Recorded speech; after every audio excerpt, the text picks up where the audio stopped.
everyone, it's me Pratima. So ever since Apple launched the M1 MacBook Air back in 2020, the craze for MacBooks has just skyrocketed. That thing was such a perfect Ultrabook at that time that it made every Windows laptop at a similar price look like such a bad deal. And fast forward to 2025, we get the new MacBook Air M4 with a much more powerful M4 chip, 16 gigs of RAM in the base model instead of just 8 GB, and it still starts at $1,000 or 1 lakh in India. So yeah, if you're looking to buy a nice, reliable, premium laptop, the M4 MacBook Air is easily the safest choice. So does that really mean it destroys Windows Ultrabooks? For that, I've got myself the new Zenbook S14 OLED from Asus, which is arguably the best Windows Ultrabook right now. And to make this video interesting, I am comparing these two across a dozen of different categories to help you clearly understand which one's better. Okay, so let me start with the designs, and it's going to be a tie here since the M4 Air and the Zenbook S14 both have such premium designs. The M4 Air brings that all classic metal design as we got on previous generations of MacBooks, while the ceramic plus aluminum construction that the Zenbook uses also feels just as premium. I also like how both of them are so easy to carry around, and despite being so lightweight, I can comfortably lift them open with just one hand. Asus did manage to make the Zenbook a bit lighter than the MacBook Air, but these two feel practically the same whenever I have them in my backpack. However, one thing that the MacBook Air lineup still sucks at is the port selection. All we get is a MagSafe connector for charging, a 3.5mm headphone jack, and a couple of Thunderbolt 4/USB-C ports. So I always needed to travel with a USB dongle like this one with the MacBook Air.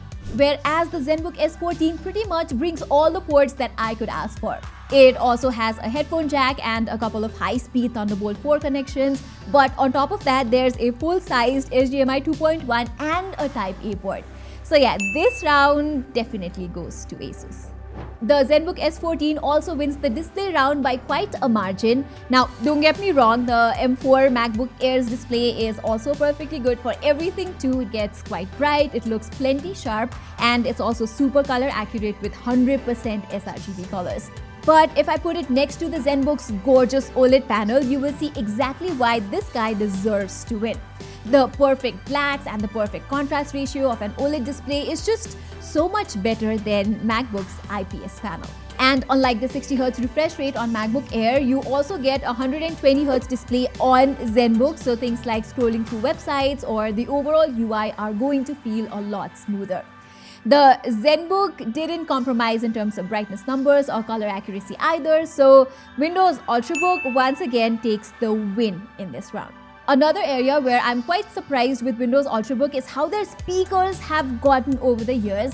I remember saying MacBooks have the best speaker on a laptop literally every year, but it seems Windows manufacturers have managed to catch up to Apple. Here, both of these laptops have a great set of speakers, but it's the Zenbook S14 that actually has noticeably better bass response than the M4 MacBook Air. Even in terms of the keyboard, I've got to say both the MacBook Air and the Zenbook have awesome keyboards. They're both backlit, low travel keys with around 1mm of travel distance, so it all comes down to your personal preference before deciding on each of them. The one on the MacBook feels just a tad bit stiffer and noisier for my taste versus the Zenbook, but like I just said, it's an entirely subjective thing. I can't really decide on one clear winner in terms of the trackpad either. The MacBook Air does have a technically superior haptic trackpad, while Asus has used a traditional mechanical one, but then again, I seriously doubt anyone will have a problem with the equally large and smooth trackpad on the Zenbook. Alright, so let's take a quick look at the score sheet, and you can see how the MacBook Air does not seem all that impressive so far, but trust me, we still have a long way to go. And the webcam is the first aspect where the comeback begins, since the M4 Air clearly has a better camera than the Zenbook.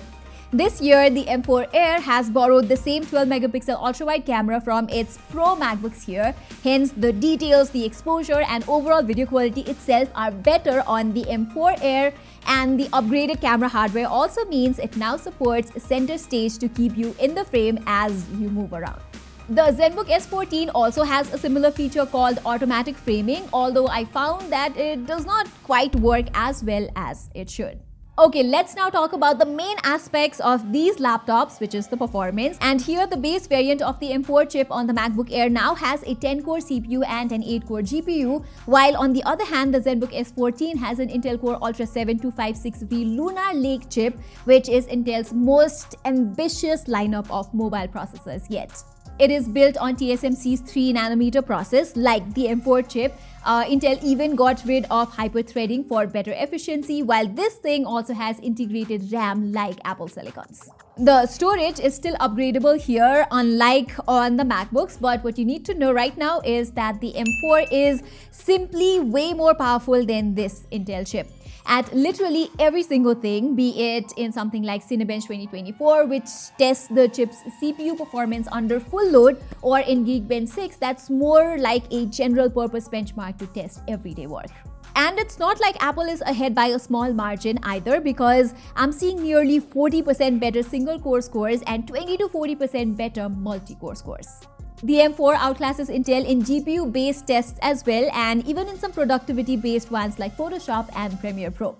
I also tried editing a simple 4K video on both of them, and although they managed to render the project at a surprisingly similar time, the actual editing experience was much smoother on the MacBook Air, including things like moving through the timeline in real time and when using multi-frame rendering in After Effects.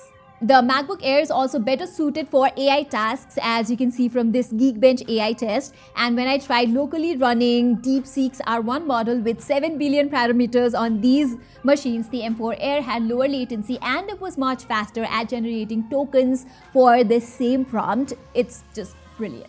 And then there are two important things about MacBook's performance that makes it all the more impressive compared to this Windows laptop. Number one, it is passively cooled, which means there is absolutely no fan noise here.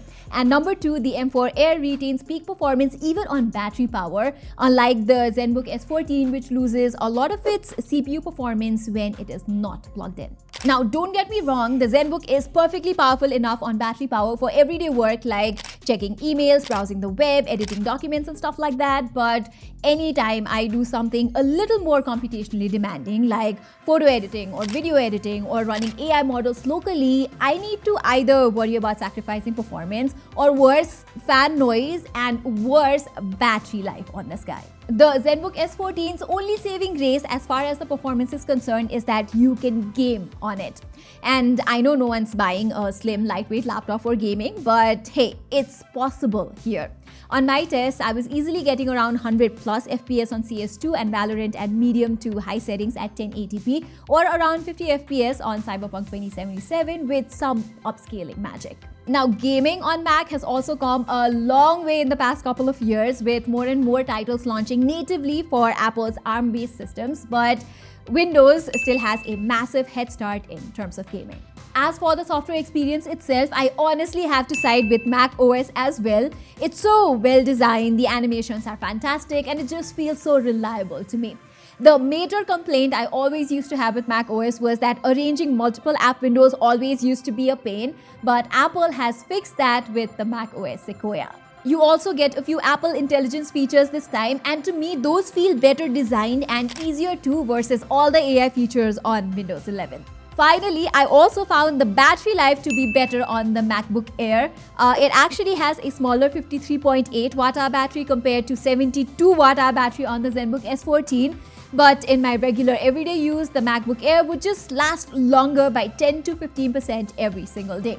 So even though Intel's Lunar Lake has improved the power efficiency game, it's still no match for Apple's M4 chip. And even in terms of resale value, I would say the M4 Air is a better value for money overall as well. This means if I want to sell it or exchange it in the future, the M4 Air is not going to depreciate a lot like pretty much every other Windows machine. I can guarantee you that. Okay, so with this, we've come to the end of this video, and if we take a final look at the score sheet, we can see that the M4 MacBook Air takes a comfortable victory in this battle. The S14 does manage to win at a couple of things like display, port selection, charging speeds and gaming, but besides that, the MacBook Air pretty much takes a clean sweep at everything else, especially when it comes to important stuff like performance, software experience, battery life and overall value for money. So yeah, if you have $8,000 or 1 lakh to spend on a new laptop, just get the M4 MacBook Air. Don't look at any Windows Ultrabook unless macOS itself is a deal breaker to you. Alright everybody, that is all for this video. I hope you liked it and don't forget to tell me in the comments which one would you go for. Till then, I'm Pratima Adhikari and thank you so much for watching.